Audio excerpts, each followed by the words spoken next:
Tinawag ni Pangulong Bongbong Marcos na abhorrent ang ilang probisyon ng isinusulong na Anti-Adolescent Pregnancy Act. Dinepensahan naman ni Senadora Risa Hontiveros ang panukalang batas at handa rin daw siyang amyendahan ito. Yan ang agenda report ni Agatha Gregorio. Agad na ibibito o ibabasura ni Pangulong Bongbong Marcos ang Prevention of Adolescent Pregnancy Act kung umabot ito sa kanya. Yan ang sabi ng Chief Executive matapos niyang matawag na hindi katanggap-tanggap ang ilang probisyon nito. You will teach four-year-olds how to masturbate. That every child has the right to try different sexualities. This is ridiculous. It is abhorrent. It is a travesty of what sexual and sex education should be to the children. Pero naniniwala rin si Ginoong Marcos na mahalagang maturuan ang mga bata ng sex education kabilang ang anatomy ng reproductive system.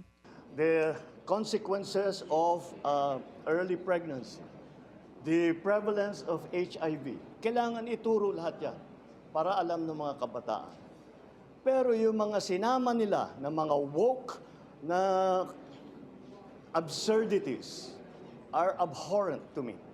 Depensa naman ng may akda na si Senator Risa Hontiveros, walang binanggit na masturbation o try different sexualities sa panukalang batas. Kasama lang daw sa Comprehensive Sexuality Education o CSE ang mga sinusuportahan ng Pangulo na pagturo ng anatomy at epekto ng maagang pagbubuntis.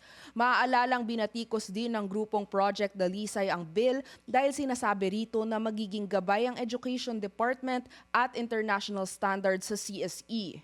Sa UNESCO International Guidance, yung pleasuring ng body, it's spoken about in terms of the right of children. Children should feel comfortable about their bodies, and nakalagay doon na pwede silang mag-touch according to their different sense organs. Kasi sinasabi doon, normal ang masturbation.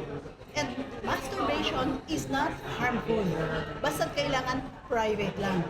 Nilinaw ni Hontiveros na walang intensyon na gayahin ang anumang international standard ng walang pag-aaral. At sabi rin niya na hindi naman kokopyahin ang lahat ng nakasaad sa UNESCO. Dagdag ng senadora, bukas siyang amyendahan ng bill para maipasa na ito.